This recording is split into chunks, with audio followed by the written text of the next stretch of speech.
Bonjour à toutes et à tous et merci d'être là. On peut enfin commencer avec quelques minutes de retard, mais je vois que vous avez été patientes et patients, donc le principal c'est que vous soyez ici. Donc on va avoir 1h30 ensemble pour parler d'un sujet qui, et je vais revenir dessus dans mon introduction, qui est revenu au centre du débat, deux régions qui sont revenues au cœur des débats européens, les Balkans et le Caucase, et donc on va avoir ensemble un peu moins d'1h30 du coup, pour parler des défis que connaissent ces pays face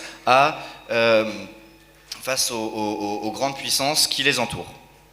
Donc je parlerai en français en ce qui me concerne pour ma présentation, mais comme l'ont fait mes collègues dans d'autres tables rondes, je vais bien sûr switcher à l'anglais pour plus de fluidité avec mes collègues qui nous font l'honneur d'être ici, et je vais les présenter sans plus tarder. En ce qui me concerne, donc, je suis Benjamin Couteau, chercheur à l'Institut Jacques Delors, et je travaille sur les questions d'élargissement, avec un focus sur les Balkans occidentaux, dont je vais parler avant tout, et sur la Turquie, qui va aussi occuper ce panel, mais Noémie en parlera très bien aussi. Donc pour présenter mes collègues qui vont m'accompagner sur ce panel, je vais commencer peut-être par Leila. Leila, you're associate of Russian.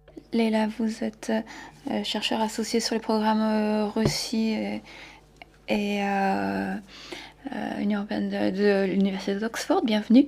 Jakob Ircic, vous dirigez le bureau de la Fondation Konrad Adenauer pour la Serbie et Monténégro. Noémie Robière, chercheuse associée à l'IRIS, l'Institut des relations internationales et stratégiques, et en tête d'un projet au Shift Project. C'est bien ça?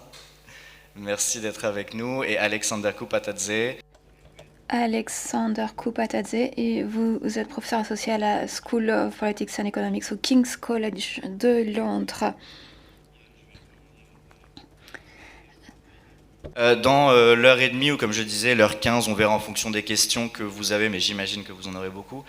Dans l'heure 15, l'heure et demie qui se profile devant nous, je vous propose de diviser ça en 3 temps, avec un premier temps, un premier tour de table, où on va vous présenter peut-être pour replacer ces régions et ces enjeux-là dans leur contexte, un panorama des défis auxquels font face les pays des Balkans occidentaux, les pays du Caucase, qui, pour le rappeler, parce que je pense que ça peut toujours être utile, qui sont pays du Caucase, Arménie, Azerbaïdjan et Géorgie. Et pour les pays des Balkans occidentaux, on parle des pays qui sont entourés, enclavés par l'Union européenne et qui sont candidats à l'Union européenne, Albanie, Bosnie-Herzégovine, Kosovo, Macédoine du Nord, Monténégro et Serbie.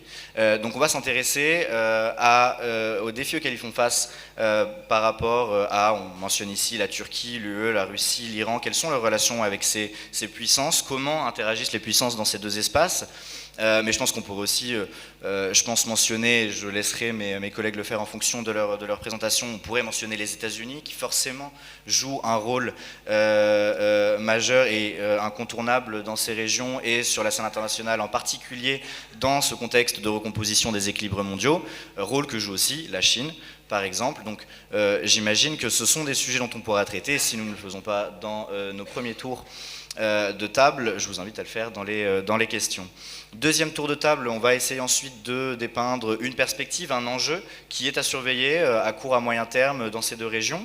Et finalement, bien sûr, vous aurez la parole, vous pourrez le faire avec Slido. Donc à la fin de nos tours de table, il y aura un code qui vous sera proposé et que vous pourrez scanner pour poser vos propres questions.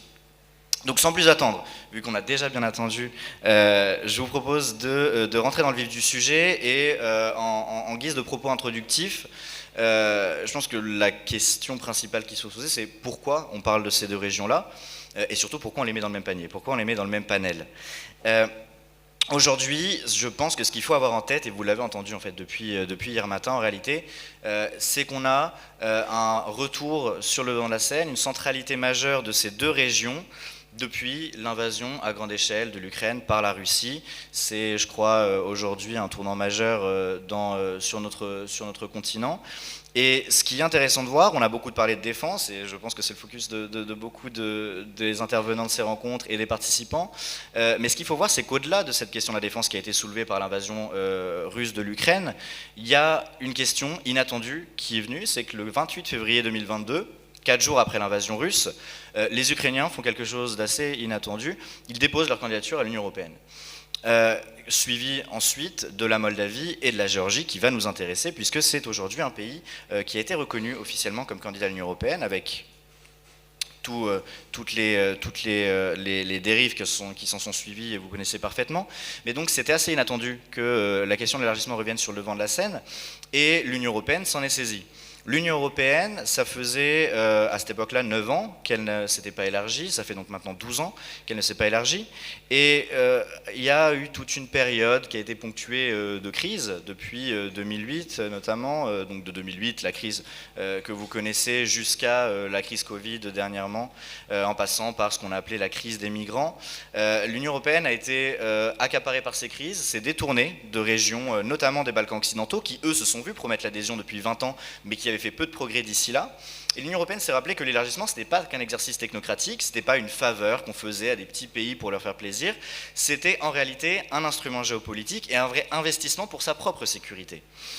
Et c'est ce que montre bien la candidature ukrainienne, dès le 28 février, je le disais, c'est-à-dire que l'Ukraine voit l'Union européenne comme un bouclier, à une époque où forcément l'OTAN, et c'est encore le cas aujourd'hui, l'OTAN n'est pas forcément à portée de main pour l'Ukraine. Donc l'UE a redécouvert que c'est un investissement géopolitique pour elle et presque une question de survie.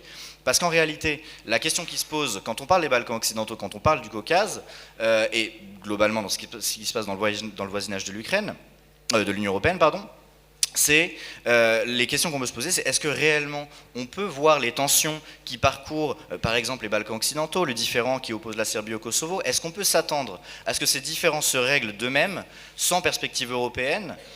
J'en suis pas certain. Et pour ne pas la nommer, je ne mentionnerai pas forcément plus l'Ukraine après, mais c'est vrai que c'est le game changer en réalité dans ce contexte-là. Quand on mentionne l'Ukraine, est-ce qu'on peut imaginer que sans intervention de l'Union européenne, sans éventuelle perspective européenne, l'Ukraine puisse connaître un avenir plus pacifique? J'en suis pas certain non plus. Donc, ce qu'il faut voir, c'est que l'Union européenne se ressaisit de cette question de l'élargissement. L'Union européenne, ses États membres, on a vu notamment dans ce pays-là, la France, un revirement à 180 degrés depuis 2022 et encore plus depuis le discours de Bratislava, dans lequel le président Macron, c'était au forum GlobSec, a dit que l'élargissement, c'était plus une question de si, mais une question de comment. Oui, ce n'est plus une question de si ça va se passer ou pas, c'est une question de quand et comment. Cette question est revenue sur le devant de la scène. L'Union européenne se demande comment mieux intégrer ses États membres, comment les intégrer rapidement, parce qu'il y a une pression géopolitique nouvelle. Et pour les pays qui nous intéressent, dans le Caucase, il y a un État qui ne souhaite pas rejoindre l'Union européenne, c'est l'Azerbaïdjan. Pour ces pays-là, comment y préserver notre influence, comment protéger nos partenariats? Parce que l'Azerbaïdjan, forcément, depuis la guerre en Ukraine, joue un rôle nouveau dans l'approvisionnement gazier de l'Union européenne. Mais je laisserai mes collègues qui connaissent cette région en parler mieux que moi. Donc ce qu'il faut voir, c'est que l'Union européenne se réintéresse à ces régions-là sous l'angle de l'élargissement. Mais quand on parle de coopération et de confrontation de puissance, pour en revenir au titre de notre panel, il faut voir aujourd'hui que l'Union européenne, c'est déjà le premier partenaire commercial de tous les pays que j'ai mentionnés, à l'exception de l'Arménie. Donc sur le plan économique, l'Union européenne est incontournable. Sur le plan commercial, elle est incontournable. Sur le plan politique, tous les États que j'ai mentionnés, tous les États des Balkans occidentaux et du Caucase, sont membres de la communauté politique européenne. Le format qui a été lancé par le président Macron dans son discours pour clôturer la conférence sur l'avenir de l'Europe en 2022 et qui s'est réunie dernièrement à Copenhague il y a quelques jours. Ils sont tous membres, à l'exception du Kosovo, mais pour les raisons que vous connaissez, tous membres du Conseil de l'Europe. Et surtout, 7 de ces États ont déposé leur candidature à l'Union européenne, et l'Arménie a fait des démarches en ce sens. Donc ce qu'on voit, c'est que ces pays-là, quand on parle de coopération, de confrontation de puissance, pour me répéter, ces pays-là, en réalité, ils ont fait un choix très clair, c'est celui de partager un destin commun dans des institutions communes. Et donc, en cela, ils appartiennent à la famille politique européenne déjà, qu'ils soient membres ou non de l'Union européenne. Donc ce ne sont pas des espaces périphériques dont on va parler, ce ne sont pas des zones tampons, ce ne sont pas forcément des zones qui sont à la périphérie entre ce que certains pourraient appeler, mais que je préfère pas reprendre à mon compte, des empires. C'est des États membres qui ont déjà fait leur choix dans un sens. Pour parler des Balkans occidentaux, et c'est une question qui m'est plus familière, j'entends souvent dire que la Serbie est le grand allié de la Russie. Aujourd'hui, si on regarde le positionnement de la Serbie, bien sûr que la Serbie en tant que candidate à l'Union européenne ne remplit pas les critères d'alignement à 100% sur la politique étrangère et de sécurité commune. Et c'est le seul État des Balkans occidentaux à ne pas le faire. Bien sûr que la Serbie est le seul État des Balkans occidentaux à avoir indiqué ne pas vouloir rejoindre l'OTAN. Mais quand on regarde en réalité ces exercices militaires, elle les fait conjointement avec des États membres de l'Union européenne, avec des États membres de l'OTAN, bien plus qu'avec n'importe quel autre partenaire. Et bien sûr, quand je parle de ça, je pense à la Russie. La Serbie n'achète pas d'équipements militaires russes depuis le début de la guerre en Ukraine. Au contraire, elle achète justement des Rafales, elle achète de l'équipement militaire français, donc européen. Donc même si il ne faut pas voir en cela une position toute noire ou toute blanche, il ne faut pas se leurrer et croire que l'Union européenne est complètement impuissante face à des États qui partiraient à la dérive. Ces États-là ne rechignent pas à appartenir à la famille européenne. Et ensuite, mais direz-vous, pourquoi on se pose cette question si il n'y a pas d'interrogation sur leur positionnement géostratégique? Non, ce qu'il faut voir, c'est quand je dis que la position de l'Union européenne est incontournable, c'est que souvent on a tendance à l'oublier. Et souvent on a tendance à se croire victime des récits russes, chinois et autres qui veulent décrédibiliser l'Union européenne. Donc non, ce qu'il faut voir, c'est que l'ancrage européen de ces pays-là, la projection européenne de ces pays-là, elle est bien réelle et l'Union européenne ne doit pas oublier qu'elle a justement cet avantage-là. Et à travers l'Union européenne, ses États membres. Mais cette position est contestée par ces récits, justement, ces récits rivaux, russes, chinois et autres, mais on va y revenir dans le panel. Cette position est contestée, et pour deux raisons, c'est qu'à la fois il y a la question de la capacité de l'Union européenne à intégrer ces États-là qui se pose depuis des années, parce que les États des Balkans occidentaux voient bien qu'au bout de 20 ans, ça n'a pas vraiment avancé, mais surtout beaucoup se disent, c'est la pression géopolitique qui pousse l'Union européenne à intégrer ces États membres. Donc est-ce que les États membres, est-ce que l'Union européenne est réellement sincère dans sa démarche? Donc aujourd'hui, sa crédibilité, elle est remise en jeu. Et elle est remise en jeu, bien sûr, par des acteurs qui ne souhaitent pas que le projet de paix, qui est celui porté par l'Union européenne depuis sa création, aboutisse. C'est avant tout la Russie, parce que la Russie, et on en revient aux questions que je posais dans mes propos liminaires, la Russie ne souhaite pas la stabilité dans les Balkans occidentaux, elle ne souhaite pas de stabilité dans le Caucase, surtout elle ne souhaite pas la paix en Ukraine. Et donc ce qu'elle veut faire, c'est mettre ces pressions, garder ces régions sous pression pour menacer la sécurité du continent. Et à travers elle, affaiblir l'Union européenne, affaiblir l'OTAN, c'est la stratégie claire de la Russie. Et je m'arrête là parce que j'ai déjà été trop long en introduction, mais je vais me tourner vers mes collègues pour explorer ces questions, et je me permets de me tourner d'abord vers Yakov, because Yakov, you work on the Western Balkans. Jacob, vous travaillez dans les Balkans ouest, vous connaissez bien la région et la Serbie. S'agissant de l'influence russe, quelle est-elle réellement dans les Balkans actuellement, en particulier depuis l'invasion de l'Ukraine, et en particulier pour la Serbie, qui est le seul pays dans la région qui n'est pas à 100% aligné sur le cadre politique commun, qui est le seul pays de la région qui n'applique pas les sanctions contre la Russie. Donc, quelle est la position de la Serbie avec Alexander Vučić, qui se rend à Moscou, à Pékin, et qui a des liens avec la Russie? Merci Benjamin. Merci de m'avoir invité. Je suis ravie de notre collaboration pour cette conférence. J'ai beaucoup apprécié les discussions que j'ai entendues hier ce matin. Alors, pour répondre à votre question, je serai très bref, comme le sont les Allemands. Nous avons trois objectifs dans les Balkans orientaux. D'abord, je vais vous parler de la politique russe.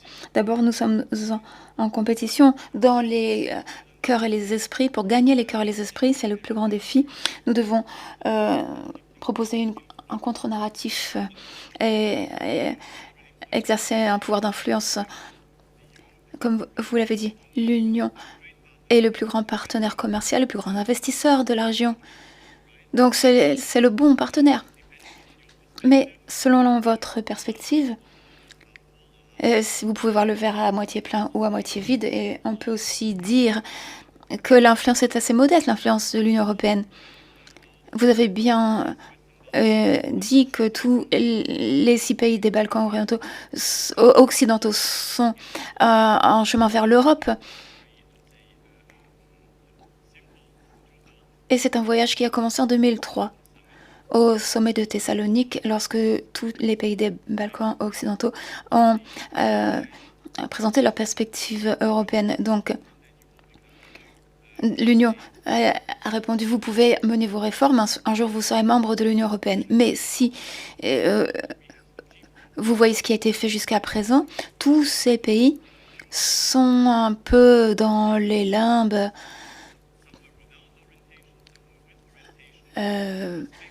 avec des perspectives diverses, mais en tout cas, ils sont quelque part au milieu. Ils cherchent encore la lumière. Et nous, en tant qu'Européens, depuis que la guerre, jusqu'à ce que la guerre commence, nous étions un peu en retrait. On disait, oui, vous avez des bonnes perspectives, mais vous savez, c'est difficile. Les structures gouvernementales dans l'Union européenne font que nous devons discuter. Mais finalement, rien de substantiel ne se passait. Au contraire, la Russie, avec des ressources extrêmement limitées par rapport à l'Union européenne ou l'Occident, a fait beaucoup et a obtenu beaucoup. C'est-à-dire que la Russie a réussi à ralentir le processus d'intégration dans l'Union européenne pour ces pays. Nous devons garder également à l'esprit que ce n'est pas une question qui ne concerne que les Balkans occidentaux. Nous voyons une montée des nationalismes en Europe, dans l'Union même. Et le nationalisme est le contraire de l'intégration européenne et du supranationalisme. Donc, ce sont des données qui sont apparues sur l'échiquier depuis ces dernières années. Donc nous voyons une promotion de la Russie qui provoque la montée des nationalismes et qui discrédite l'Union européenne et qui crée une menace potentielle à la sécurité de l'Union européenne. Nous devons donc en tenir bien mieux compte dans notre agenda d'intégration des Balkans. Lors du sommet de Belfast du ministère des Affaires étrangères, il a été dit qu'il fallait accélérer le processus et davantage encourager l'intégration de ces pays.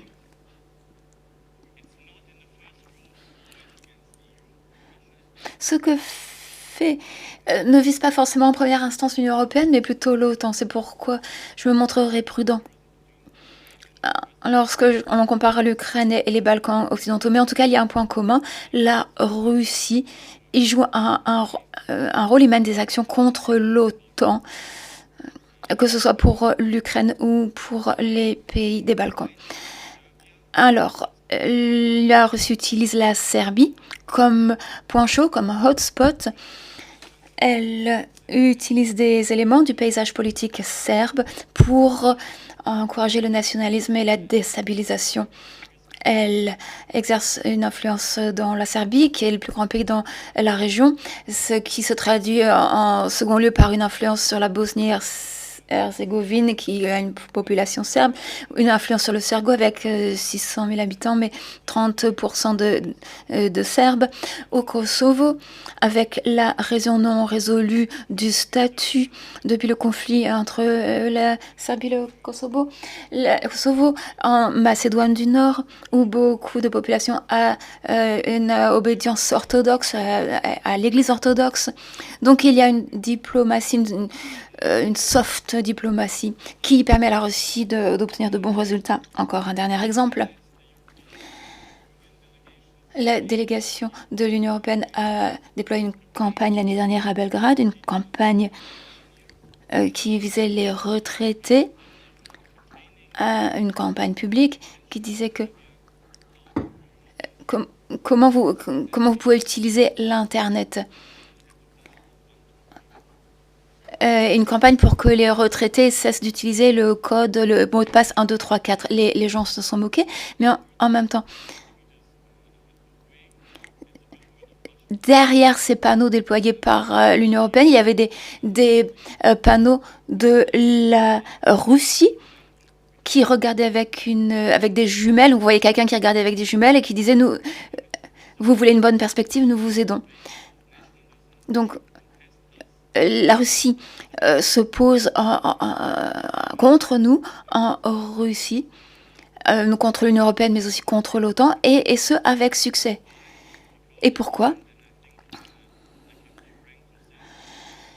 Parce que les Russes savent ce qu'ils veulent, et ils veulent éviter que les Balkans occidentaux fassent partie de l'Europe, car si c'était le cas, là, l'Europe serait unie.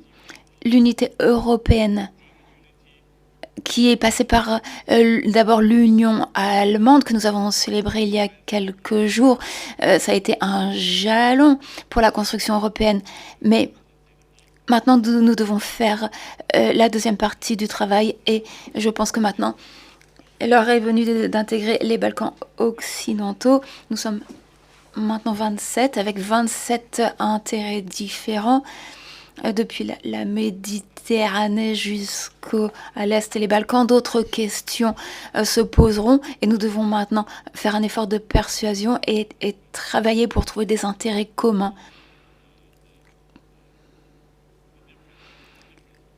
Et c'est la différence entre la Russie et nous. Merci. Merci beaucoup Jacob. Et merci de tout ce que vous nous avez dit. Deuxième point important à mentionner dans le contexte français, nous y reviendrons. Je me tourne maintenant vers Leïla. Qu'en est-il du Caucase? Quel est le rôle des pouvoirs en place?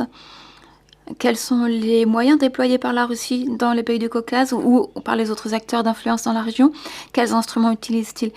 Est-ce qu'ils jouent la carte du nationalisme? Et quelle est la communication de l'Union européenne? Merci beaucoup pour votre invitation.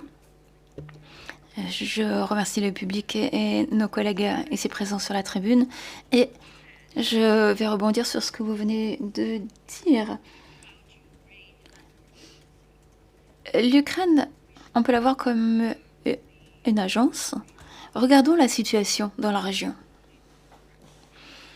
avec les interactions entre les stratégies choisies par les différents pays et l'équilibre des forces régionales. Par exemple, au début des années 90, on se posait la question de l'identité versus la géographie, car les États du Caucase ont tous leurs particularités, et ce sont des peuples avec une forte identité européenne. Ils ne voyaient pas d'autre perspective que l'intégration européenne. Dans les années 90, ils voulaient tous intégrer l'Union européenne, y compris la Géorgie. La Géorgie disait « Nous n'appartenons pas à la région du Caucase ». L'Arménie disait la même chose. Puis d'un chaud la tour, qui n'est pas très pro-Est et pro-Islam, se rendait à Bakou et il était très étonné. Il disait « Je suis étonné parce que votre ville montre que vous tournez vers le capitalisme occidental. » Donc il y a des éléments d'identité très forts. Néanmoins, 30 ans plus tard, vous découvrez un autre panorama. Nous, dans les pays du Caucase, nous avons tous des caractéristiques. On pourrait parler d'un équilibre. Au début des années 90, ils refondaient l'Eurasie avec des stratégies très audacieuses. La Géorgie utilisait ses actifs principaux, son emplacement stratégique. L'Azerbaïdjan utilisait ses ressources pétrolières pour faire diminuer l'influence de la Russie. Avec succès, la Russie n'a plus que 10% des plus grands contrats du siècle. BTC était une manière de diversifier les actifs et de faire diminuer l'influence de la Russie dans la région. C'était probablement grâce au gouvernement de Yeltsin, mais la Russie a continué d'utiliser ces outils pour contrôler le Caucase et influencer le conflit. Donc s'ingérer dans un conflit, ça a toujours été fait. Ça a eu un impact sur le reste, ça a eu un impact sur la démocratisation. Ce conflit gelé a eu un impact sur la démocratisation et malheureusement l'Union européenne n'a pas pu jouer son rôle de contrepoids. L'Union européenne n'a pas mis en place des politiques importantes qui auraient pu aider le pays à régler le conflit, ce qui veut donc dire que l'influence russe s'est poursuivie. Je dirais qu'il n'y a pas simplement eu une interaction entre les stratégies des acteurs locaux, que je considère personnellement comme des agences et capables d'influencer les politiques des puissances régionales. Ce ne sont pas simplement les interactions de ces deux facteurs qui ont eu lieu, mais également l'interaction entre démocratisation et menaces sécuritaires géopolitiques. La géopolitique, dans le contexte de la guerre en Ukraine, a jeté des bases très solides pour le gouvernement en Géorgie. La géopolitique lui a permis de justifier le ralentissement des réformes et lui a permis de justifier la restriction de la démocratie, voire sa suppression, puisque le gouvernement a dit: si nous faisons un choix courageux ou risqué et que nous décidons d'intégrer l'Union européenne, nous devrons suivre le même chemin que l'Ukraine parce que l'Ukraine a été abandonnée. Ça a été un argument de poids qui a été avancé dans tous les pays du Caucase. Il y a beaucoup de choses à dire, mais peut-être que je vais m'arrêter là et je reprendrai la parole au moment du deuxième tour de table. Merci Leïla, nous restons dans le Caucase. Alexander, je me tourne vers vous. Vous avez peut-être quelque chose à ajouter concernant la région et plus particulièrement la Géorgie. Tout à fait, merci de m'avoir invité. Je suis ravie d'être ici. Je trouve ce qui se passe au Caucase très ironique parce que la Géorgie, pendant longtemps, a été très anti-russe. Il faut que je me rapproche du microphone. Donc, la Géorgie a toujours été, dans sa politique étrangère, très anti-russe. Depuis les années 90, depuis les deux guerres entre l'Abkhazie et l'Ossétie du Sud, avec le Pikata en 2008, la guerre entre la Géorgie et la Russie. Et maintenant, les choses semblent prendre un nouveau cap. La politique étrangère de la Géorgie est de plus en plus favorable aux intérêts russes, de plus en plus antidémocratique et anti-Union européenne. L'Arménie, qui est un voisin assez similaire à la Géorgie, l'Arménie et la Géorgie sont des pays semblables à de nombreux égards. Ce sont toutes deux des démocraties fragiles, de petits pays qui n'ont pas tout le gaz dont dispose l'Azerbaïdjan, par exemple. Et leur politique étrangère Leurs politiques étrangères ont toujours été très différentes. Contrairement à la Géorgie, l'Arménie a toujours perçu la Russie comme étant son garant de sécurité, parce que c'était le cas pour le Haut-Karabakh. Et ça change aussi parce que la Russie n'a pas agi pour protéger l'Arménie contre l'Azerbaïdjan. On a donc un chamboulement, une inversion des chamboulements tectoniques dans les politiques étrangères de ces pays qui sont à l'œuvre. C'est très douloureux à observer parfois parce que la Géorgie était la toute première à mener des réformes, pionnière des réformes. Elle signait des accords d'association avec l'Union européenne. Elle a obtenu le statut de candidate à l'Union européenne. Et maintenant, regardez là où elle en est. Elle est à deux doigts de perdre cette perspective d'adhésion à l'Union européenne dans un avenir proche. Je vais m'arrêter là et je reprendrai la parole un peu plus tard. Merci beaucoup, Alexander. Ce premier tour de table en français. Pour finir avec ce qui se passe entre ces deux régions, on a un acteur majeur qui, en gros, est le pont entre ces deux régions, au-delà de la Russie, c'est la Turquie. Et la Turquie, notamment, utilise... oui, ça fonctionne, pardon. La Turquie utilise notamment un moyen, c'est son ambition de devenir un hub énergétique pour arriver à jouer un rôle majeur dans la région. Peut-être que tu peux nous en dire un mot dessus, Noémie. Tout à fait, merci beaucoup Benjamin et merci pour cette invitation. Alors quand on parle de la relation entre, de l'intérêt de cette région des Balkans au Caucase, d'un point de vue énergétique, il faut réellement le penser comme une continuité territoriale au cœur de laquelle la Turquie est un acteur absolument fondamental. Il y a bien évidemment une multiplicité d'enjeux énergétiques. On parle très régulièrement des grands corridors et on va développer là-dessus, mais il y a également toute la question du développement du gaz naturel liquéfié, on reviendra peut-être là-dessus pour la suite des discussions, qui a été un véritable changement récemment en termes de diversification. Il y a aussi tout l'enjeu des investissements dans les infrastructures critiques, notamment dans les Balkans et dans l'Europe du Sud-Est. Mais on va effectivement revenir à la question des grands corridors.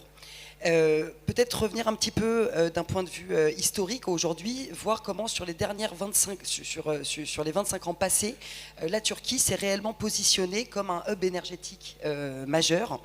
De par sa position initiale de pont géographique entre bien évidemment le Caucase, qui est une région productrice avec l'Azerbaïdjan, qui est un pays producteur, et à l'ouest, l'Europe et l'Europe du Sud-Est, qui sont les consommateurs énergétiques.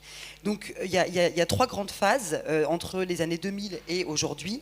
La première phase, sur laquelle il est important de revenir parce qu'elle va complètement façonner la région du Caucase, c'est la chute du mur dans les années 90, où il va réellement avoir de la part des compagnies occidentales une course vers le pétrole de la mer Caspienne.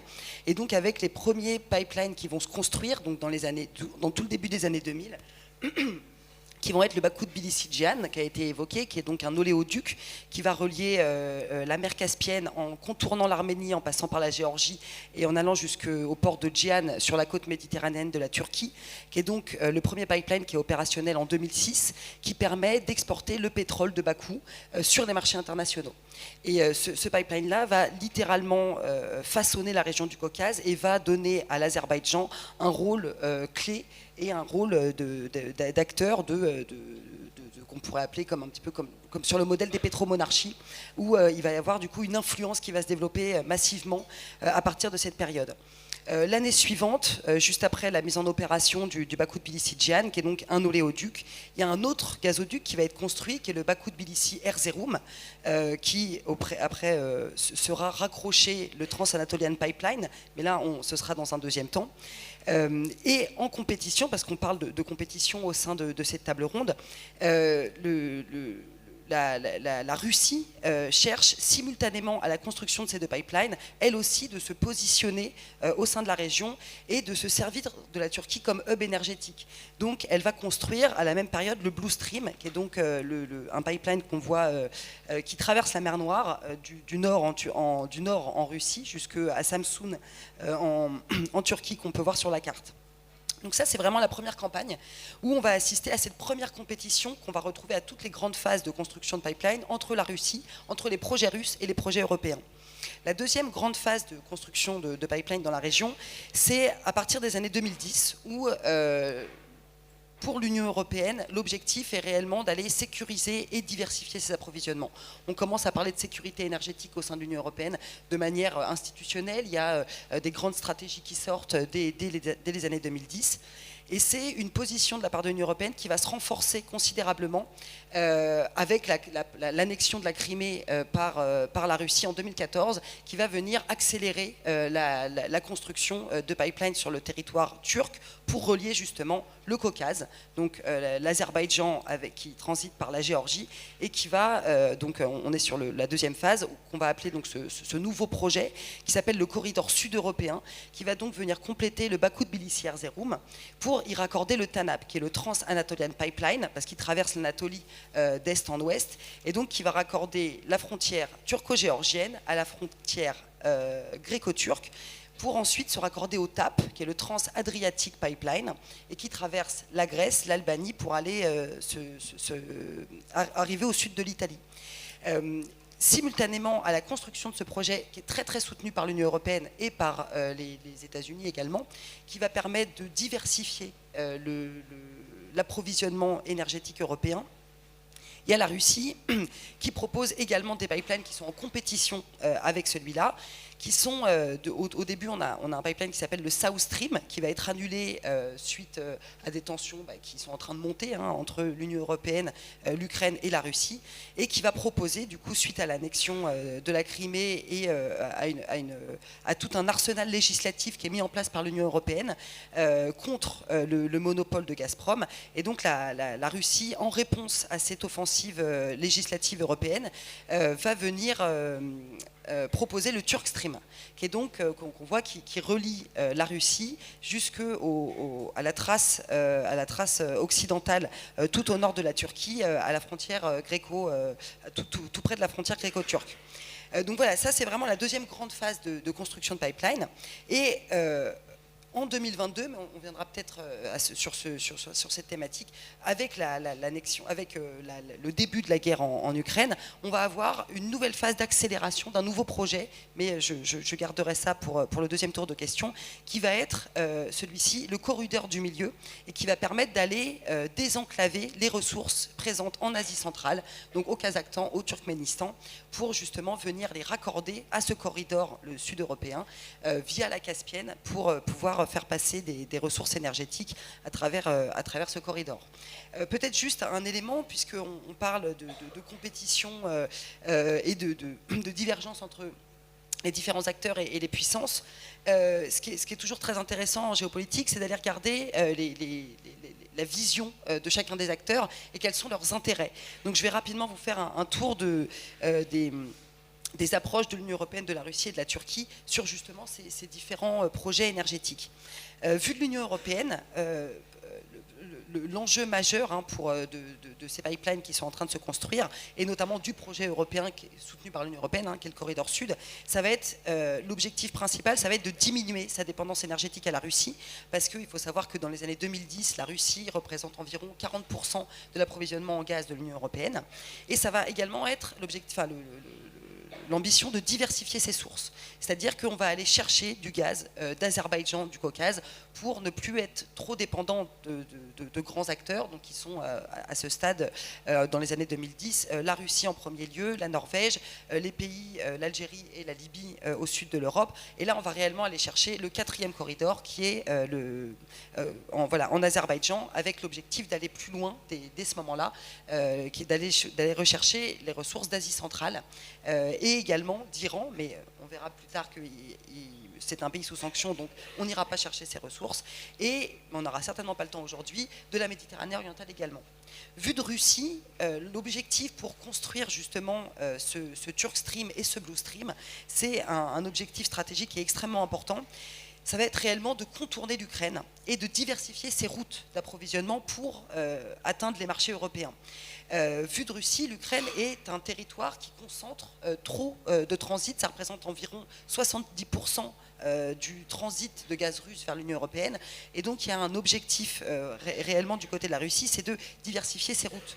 On va le voir également avec la construction du Nord Stream 2, et donc de réduire le nombre de pays de transit pour accéder au marché de l'Union européenne. Ensuite, et ensuite, vu de Turquie, il y a cette volonté politique qui est présente dès le début des années 2000. C'est réellement de construire un hub énergétique, mais pas seulement un hub multimodal.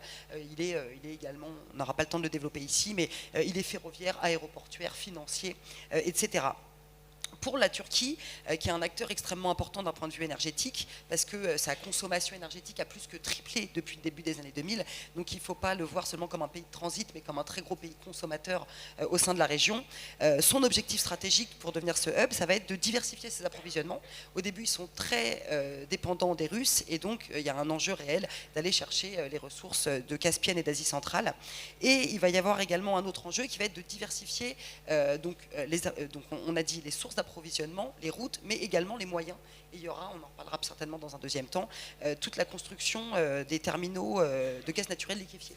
Je vais m'arrêter là pour ce premier état des lieux des grandes infrastructures qui parcourent cette région. Merci beaucoup, Noémie. Jacob, you wanted to react quickly? Vous vouliez réagir rapidement, Jacob?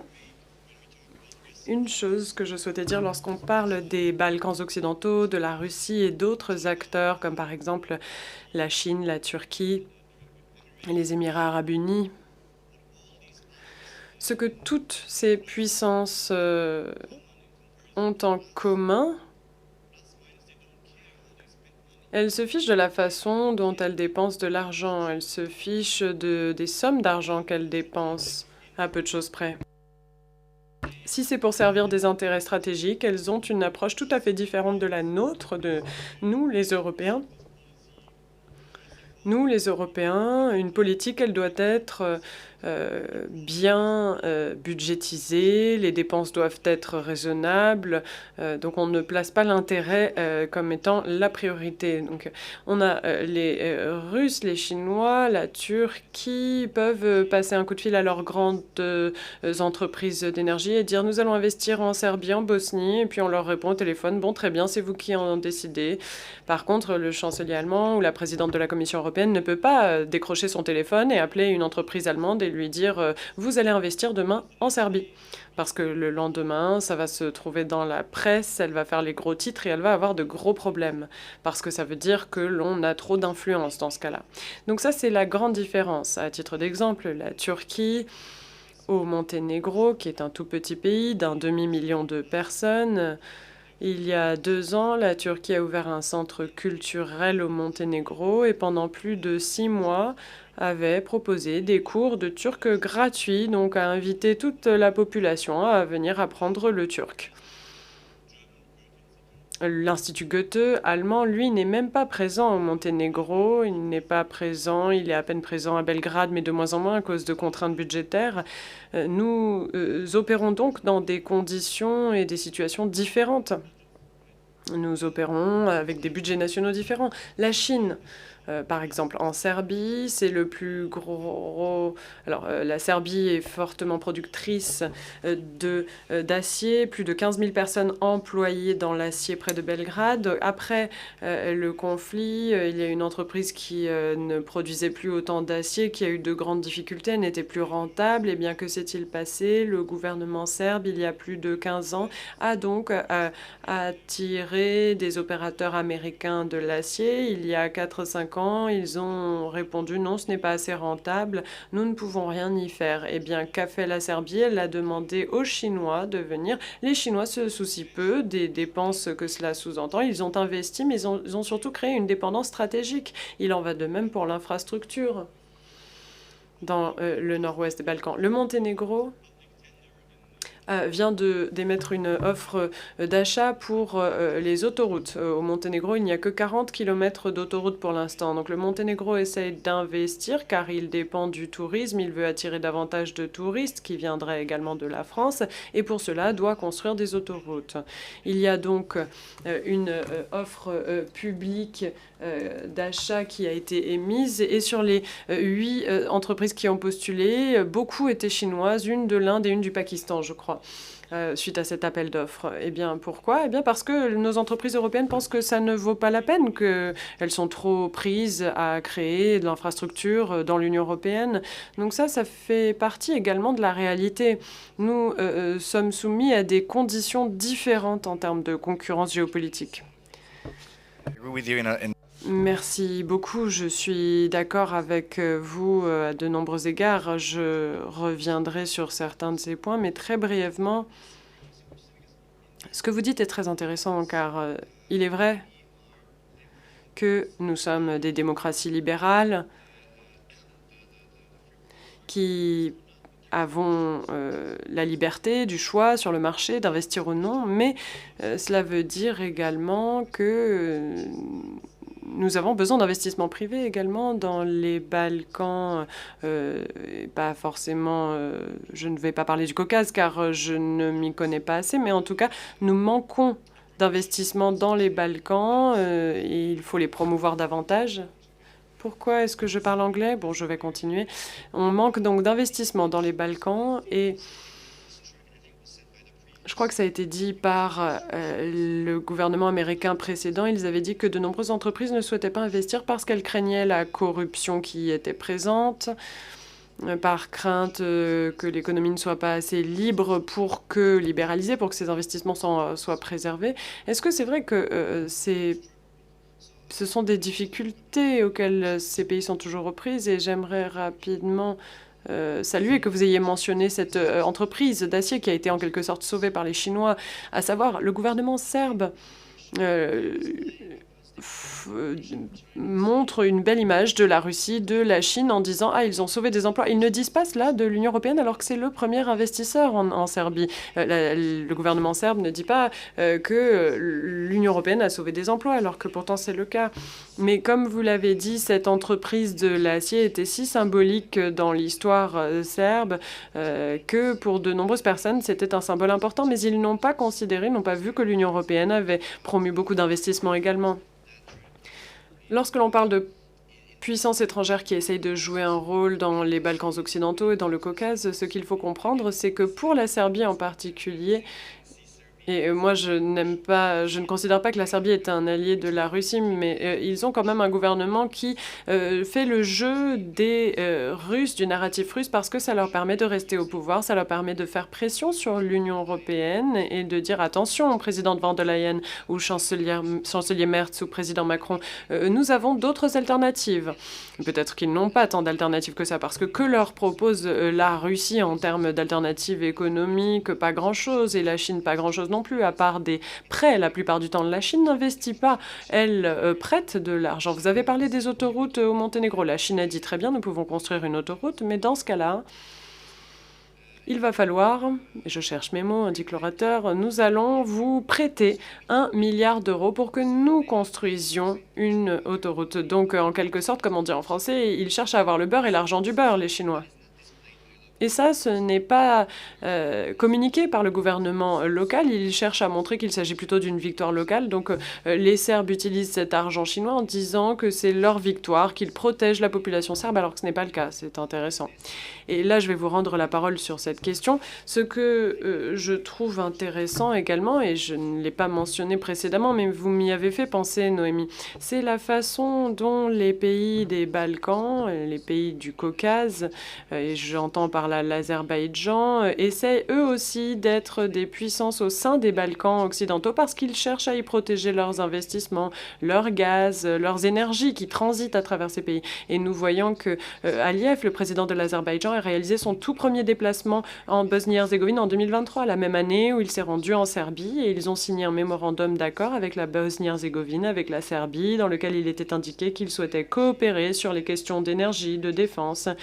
Il est intéressant de constater ces évolutions. L'Azerbaïdjan souhaite un peu reprendre le modèle de la Russie dans les Balkans occidentaux. Il parie sur l'énergie pour gagner en influence.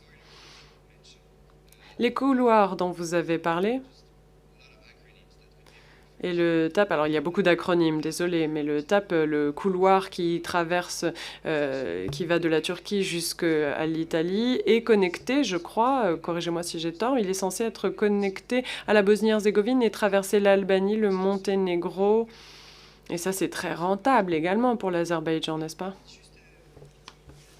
Pour revenir tout d'abord sur l'Azerbaïdjan qui a une stratégie d'investissement, c'est quelque chose qu'on voit depuis vraiment le début des années 2010 où l'Azerbaïdjan a commencé en fait, notamment au moment du projet du TANAP, où il a fallu justement choisir entre plusieurs projets qui étaient en compétition. Il y avait le Nabucco West et le TANAP.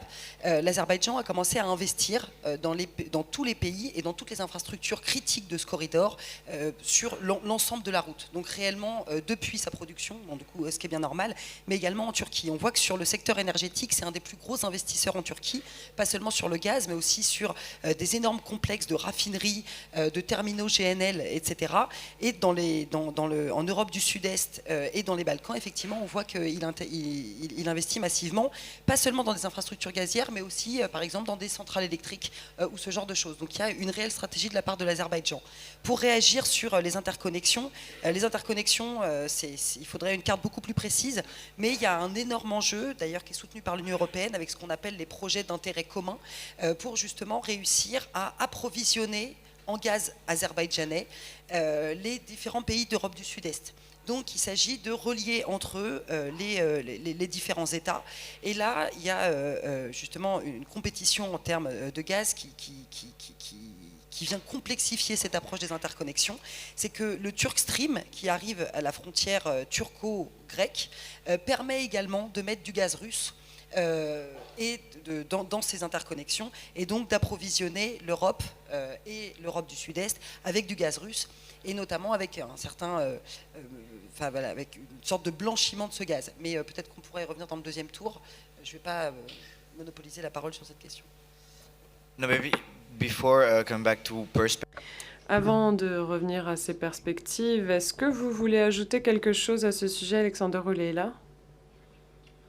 Mais si vous souhaitez passer directement à la suite, une perspective en particulier que vous aimeriez aborder. Donc soit vous réagissez à ce qui a été dit, soit vous ajoutez quelque chose. Allez-y. Alors, j'aimerais réagir à la question de la connectivité. C'est une question délicate à l'heure actuelle. Il est important, dans le contexte du règlement du conflit, de le tenir en compte. Vous le savez, l'Arménie et l'Azerbaïdjan sont en train d'aborder une étape importante de leur règlement du conflit, de l'un des plus grands conflits qui divisait le Caucase. Et c'est aussi un conflit qui a constitué un énorme outil pour la Russie. Le fait que les deux pays aient décidé de refuser les médiateurs, c'est clé. Cela veut dire que ces pays deviennent progressivement des acteurs indépendants des relations internationales. Ils ont atteint une certaine maturité. Ils ont décidé que cela suffisait, qu'il fallait établir des relations saines, normales, pour parvenir à une percée sur le plan politique, mais également dans le domaine du développement économique. Et puis Trump est apparu, en temps voulu, pile à temps pour dissiper les tensions potentielles et régler les désaccords possibles concernant cette bande étroite de territoire qui est disputée entre ces deux pays et la façon dont elle devrait être utilisée. L'Azerbaïdjan lui demandait à ce qu'il n'y ait aucun contrôle par l'Arménie et qu'il ait un droit de passage pour ses cargaisons via ce couloir. L'Arménie refusait. Et puis Trump est apparu comme par magie, comme s'il s'agissait d'une entreprise américaine privée. Et surprenamment, cela a permis d'apaiser la situation. Trump, même s'il a pris le train en marche, a proposé des idées très pragmatiques qui ont été prises en compte. La connectivité, donc, c'est vraiment quelque chose que l'on devrait considérer comme une occasion à saisir et quelque chose qui devrait nous rendre optimistes. Il y a beaucoup d'occasions qui se présentent à nous, dont les pays devraient se saisir. Les pays doivent être des acteurs indépendants et souvent n'ont pas été pris au sérieux. La Géorgie, l'Ukraine, l'Azerbaïdjan, Moldova, c'était une organisation QUAM qui était une organisation sécuritaire régionale qui avait été créée sur le terrain, pas par la Russie, pas par d'autres acteurs, pas par la Chine. C'était une organisation sécuritaire régionale qui aurait dû être prise au sérieux. Si l'Union européenne, à l'époque, l'avait prise au sérieux et avait investi dans cette organisation, croyez-moi, l'Ukraine n'aurait pas dû traverser ce qu'elle est en train de vivre. Si cette organisation régionale était devenue une organisation de défense, une organisation régionale militaire, je pense que la Russie n'aurait jamais osé commencer à livrer la guerre contre l'Ukraine. Mais maintenant, la situation est différente. L'Ukraine est vulnérable à cause des problèmes vis-à-vis de son adhésion à l'OTAN. Mais en tout cas, cette organisation régionale aurait pu aurait pu nous permettre de sortir de l'impasse. Moi, la grande conclusion que j'aurais à tirer de tout cela, à l'Union européenne, j'ai entendu dire: nous ne pouvons pas transformer vos sociétés, nous ne pouvons pas faire grand-chose, nous ne pouvons pas influencer vos sociétés, il s'agit d'un différent culturel. Moi, je trouve cela très intéressant. C'est maintenant l'argument culturel qui est utilisé par l'ultra-droite et par les autocrates de notre région. Cette convergence des intérêts entre puissances autocrates concernant la différence des cultures, concernant la différence des mentalités, c'est quelque chose de très suspect. Par exemple, on a sous-estimé les facteurs structurels ayant un impact sur la lenteur de la démocratisation en Azerbaïdjan. Par exemple, on a sous-estimé l'influence structurelle des ressources en pétrole ou encore... je devrais m'arrêter là, je parle trop. One minute if you want to conclude. Okay. Thank you very much. Vous avez encore 1 minute si vous voulez conclure. Merci beaucoup. Oui, je voulais juste vous dire un mot sur la modernisation. J'ai parlé de 3 processus qui sont en interaction. Au niveau de la géopolitique nationale, c'est la démocratisation et la modernisation. Et les avancées en Arménie ont accéléré la modernisation et le changement des mentalités, étant donné la nouvelle nature du pouvoir. Donc ce n'est pas une question de taille dans le pays, mais c'est plutôt une question de qualité, ressources humaines, ressources intellectuelles, informatique, etc. Nous avons fait des études de terrain qui montrent à quel point ce mouvement est important dans les mentalités, en particulier chez les plus jeunes. Il y a une véritable transformation dans la compréhension du pouvoir. Donc, ça nous donne des bonnes perspectives quant à ce qu'on peut attendre dans la région. Merci beaucoup, Laila. Alexander, vous souhaitez ajouter quelque chose ? La connectivité est très importante. Ça a toujours été une région de transit. C'est un emplacement stratégique entre le nord, le sud, l'est et l'ouest. Il y a tous ces projets énergétiques qui sont en cours depuis longtemps. La connectivité, mais ça aussi a des avantages. Par exemple, le contournement des sanctions. C'est vraiment une question prégnante. Les sanctions n'ont fait que réorienter le commerce de la Russie vers ses voisins. Et ses voisins, c'est donc dans le Caucase. Et la plupart transitent par l'Arménie parce que l'Arménie fait partie de l'Union d'Eurasie. Donc ça augmente les flux informels et illégaux avec la Russie. Ou pas forcément illégaux, parce que ces pays ne sont pas associés aux sanctions. Pour eux, c'est du commerce normal.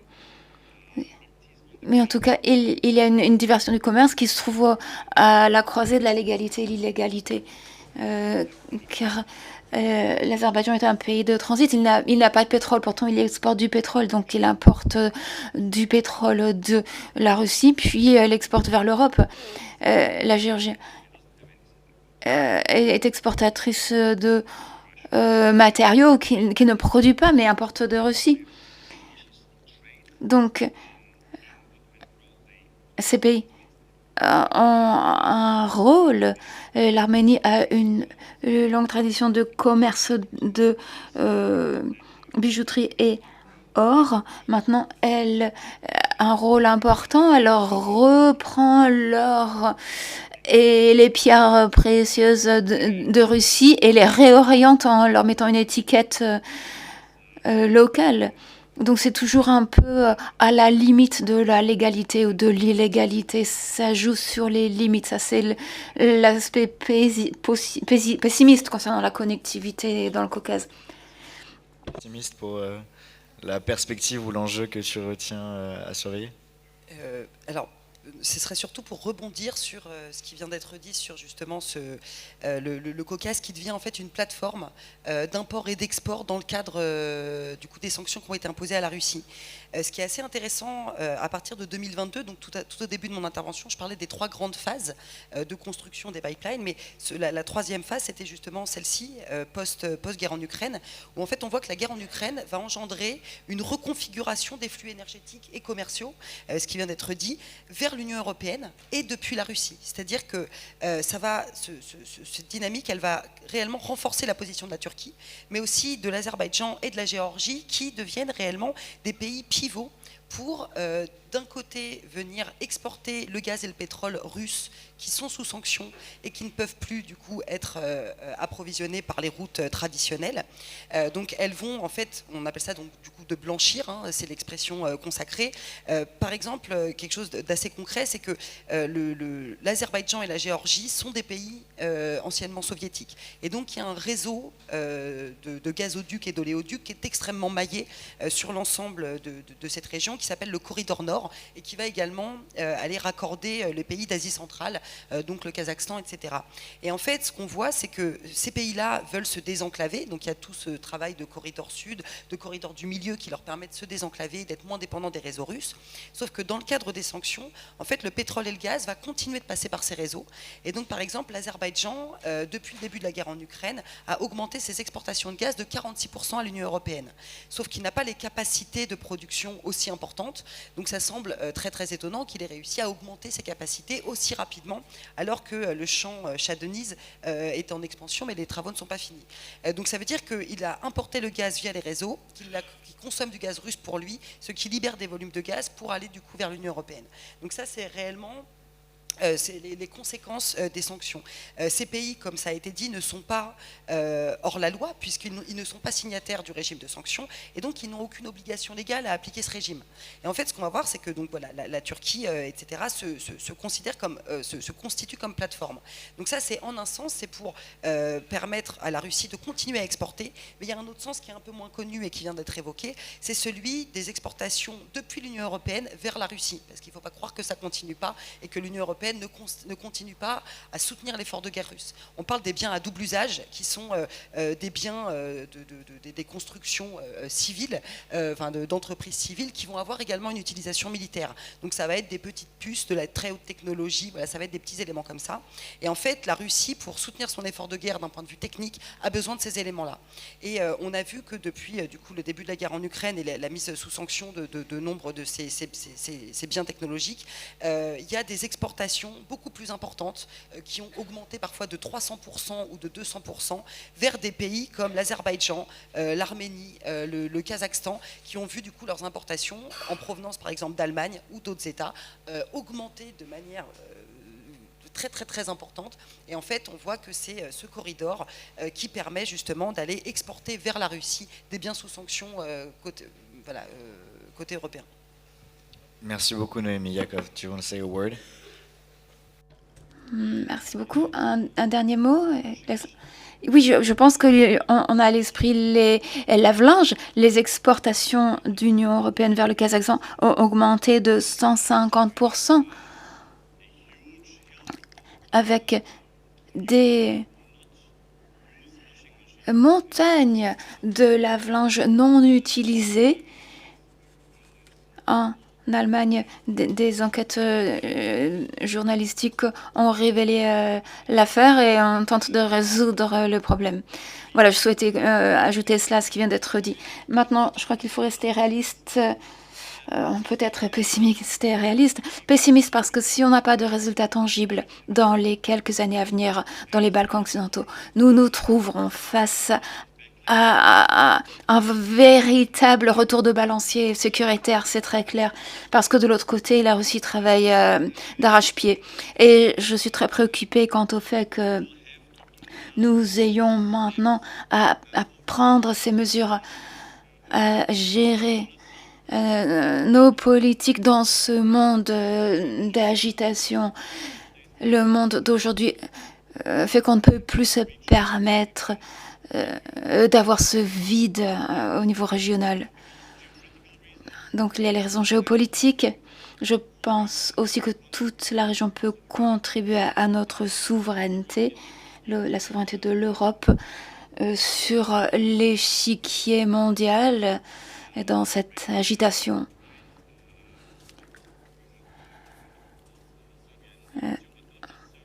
Donc on peut parler de la Serbie, du lithium en Serbie, mais également en Bosnie-Herzégovine, etc. On peut parler de l'énergie. On peut parler de forces de travail extrêmement qualifiées pour l'industrie de la technologie et de l'information. Et cette région des Balkans occidentaux peut contribuer à la sécurité. Par exemple, dans le contexte de migration, la migration est un sujet extrêmement sensible actuellement. Il y aura des catastrophes naturelles dans le monde, en Afrique, et la plupart de la migration se passe par la Méditerranée, mais également par les Balkans. Donc la région est vraiment d'une importance centrale et il faut davantage y concentrer nos efforts pour éviter davantage d'instabilité. Il va de notre intérêt. Maintenant, sur une note plus positive, ça c'est entre nos mains. Il nous appartient de faire preuve de courage politique et de prendre des mesures actives. Dans ces dernières années, nous avons parlé de changements fondamentaux en Allemagne du fait de la guerre d'agression de la Russie sur l'Ukraine. Mais si l'on regarde ce qui se passe, ce qui s'écrit dans les journaux, ce n'est pas assez. Donc il faut vraiment se reconcentrer nos efforts sur les Balkans occidentaux.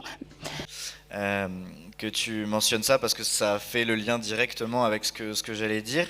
C'est et pour compléter ce que tu veux dire, c'est que pour ne pas être pessimiste, en fait, ce qu'il faut voir, c'est qu'il y a un enjeu qui est celui de nos opinions publiques. Parce que ce que tu mentionnais, c'est complètement d'accord avec toi, je le disais en début, bien sûr que cet élargissement est nécessaire pour notre sécurité, à la fois que ce soit sur le plan énergétique ou sur le plan de la défense, mais en fait, ce qu'il faut voir, c'est que si cet élargissement-là est nécessaire, il y a beaucoup de monde, et je pense que beaucoup de Français dans la salle se reconnaîtront, c'est un débat qui n'existe pas en France, c'est un débat qui ne porte pas au-delà de nos opinions publiques, donc le combat ne se mène pas juste sur le terrain, mais aussi ici.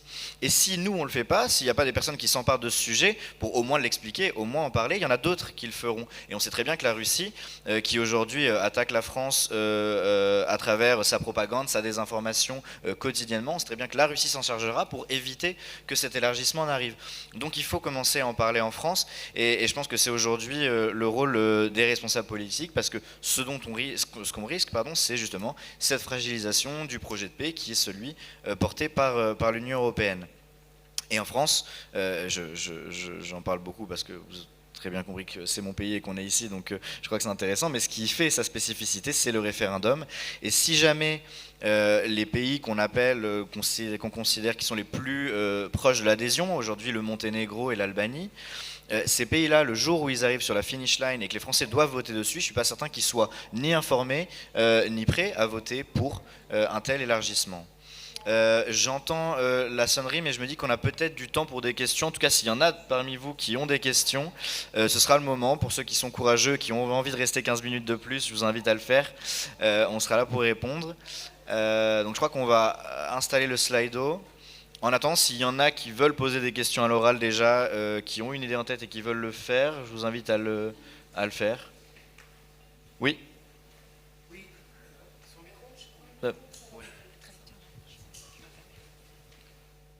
Oui, merci. Vous avez parlé de l'opinion publique française. Moi, je voudrais parler de l'opinion publique locale. Et peut-être qu'il serait aussi intéressant que l'opinion publique locale soit convaincue de l'intérêt de l'accession à l'Union européenne quand on a des gouvernements sur place qui ne correspondent en rien aux critères d'adhésion voulus par l'Union européenne. Je pense notamment à la Serbie.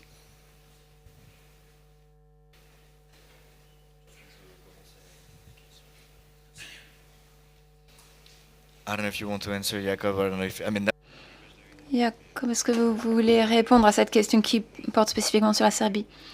Oui, vous avez tout à fait raison.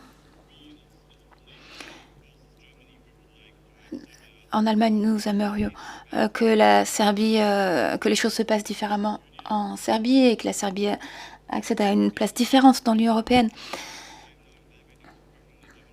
J'ai travaillé au Bundestag allemand et nous avons travaillé avec des réunions régulières avec la chancelière qui nous disait on ne peut pas soutenir nos homologues. Je ne sais pas bien comment le traduire, mais on ne peut pas penser pour l'autre partie. Donc il y a ces gens qui sont élus dans leur pays. Donc petit à petit, nous devons les encourager à rejoindre l'Union parce que c'est dans notre intérêt et on ne peut que les y inciter. Mais je suis totalement d'accord avec ce que vous venez de dire.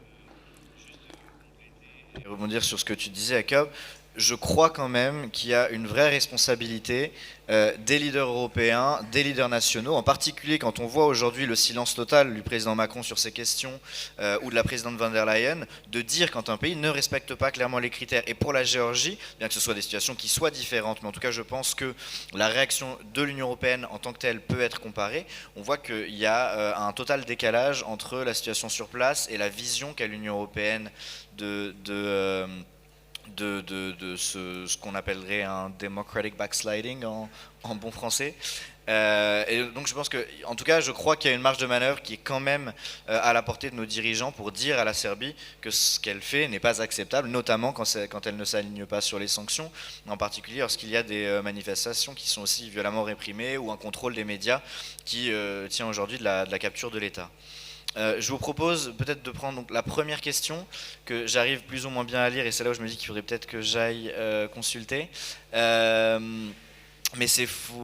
I'm struggling to read it. To which extent Leila Alexander, dans quelle mesure est-ce que le TRIP peut bouleverser les équilibres du Caucase Sud? it overwhelms, to which extent the Dans quelle mesure la TRIP vient-elle bouleverser les équilibres du Caucase Sud?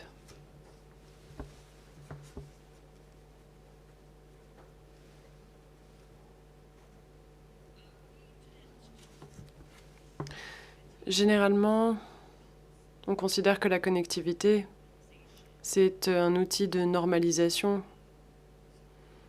et un vecteur de paix.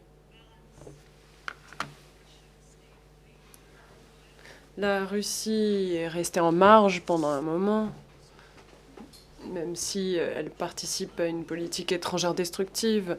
La Russie ne participe pas à ce projet, même si l'Azerbaïdjan se prépare à devenir un centre, un hub pour la connexion nord-sud. En tout cas, je ne pense pas qu'avec la TRIP, il sera possible pour la Russie de s'impliquer, sachant que les États-Unis participent et sachant également toutes les sanctions contre l'Iran. Peut-être que tout cela va être mis en attente. En tout cas, si on s'intéresse à l'avenir sur le long terme, je pense que cela peut avoir des retombées positives sur l'équilibre, sur le rapport de force. Les États-Unis, la Turquie. Ça peut établir une connexion avec la Chine, l'Europe. Je pense que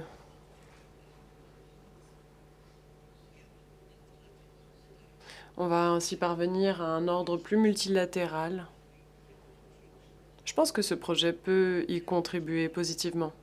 Hélas, pour le moment, certains des acteurs qui pourraient en bénéficier, comme par exemple sont des États considérés malfaisants, ils ne peuvent pas donc y participer pour le moment.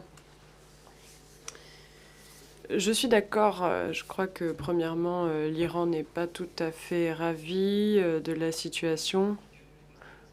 Et de manière générale, comme Leila l'a dit, je pense que cela va générer des activités extra-économiques dans la région, ça va bénéficier à tous les acteurs, mais potentiellement la Géorgie pourrait y perdre économiquement, car à ce jour, la Géorgie a un monopole dans son approvisionnement à l'Arménie.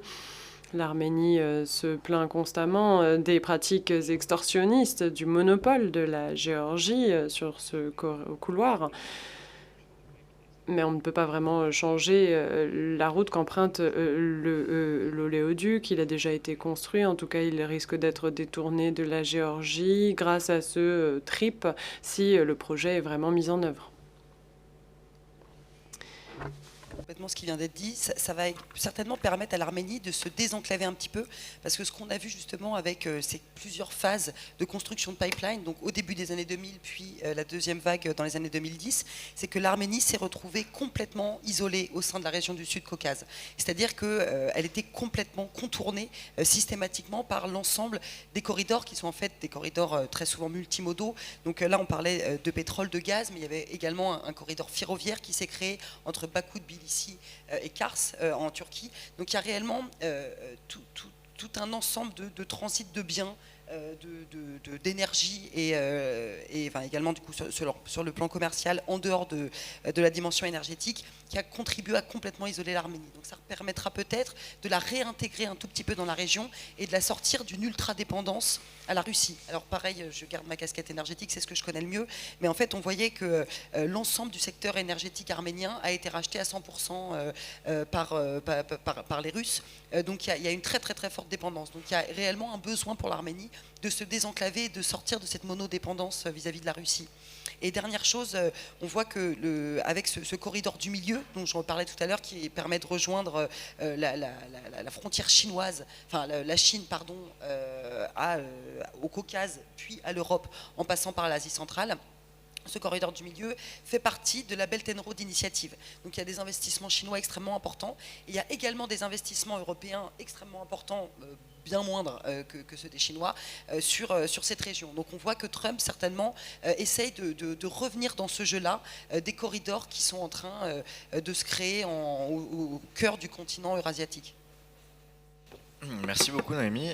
Une autre question, maintenant je crois qu'on a encore le temps, peut-être la dernière qu'on peut traiter, qui rejoint un peu, t'en faisais mention Alexander, sur donc les tensions internes de certaines puissances, donc là ce qui est mentionné comme je disais c'est l'Iran, ne remettent-elles pas en question leur pouvoir et leur crédibilité?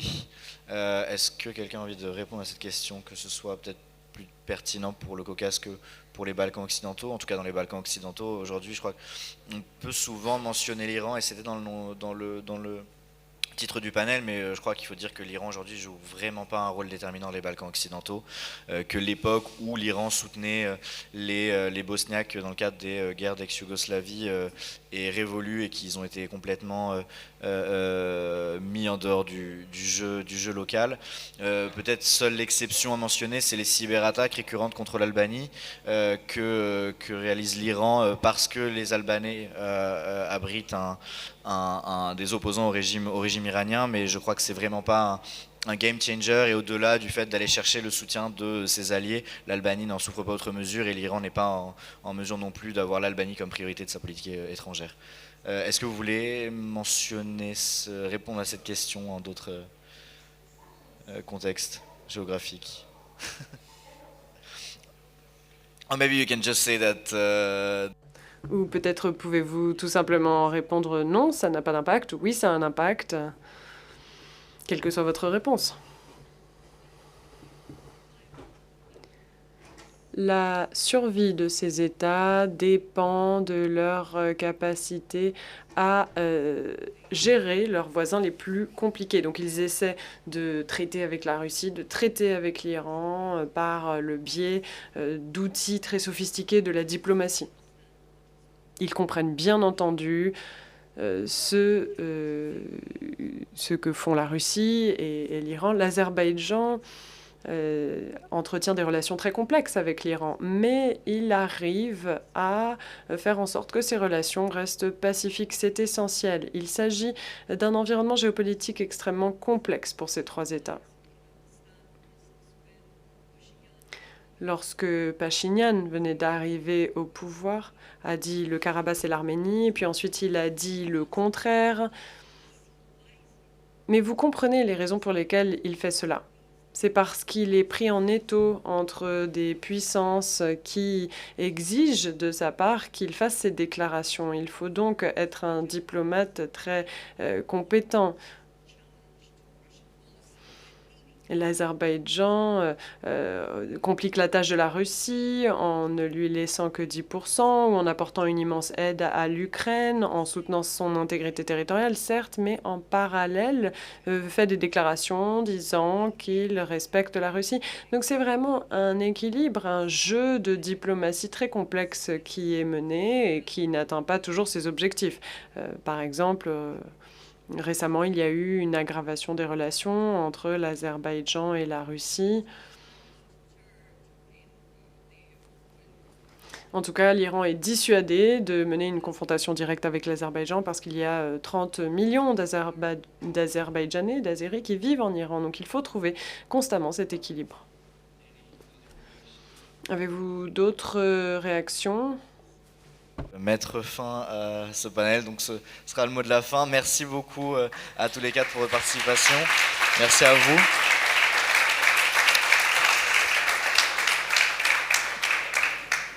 Non, merci beaucoup à toutes et à tous, et je vous laisse aller manger maintenant.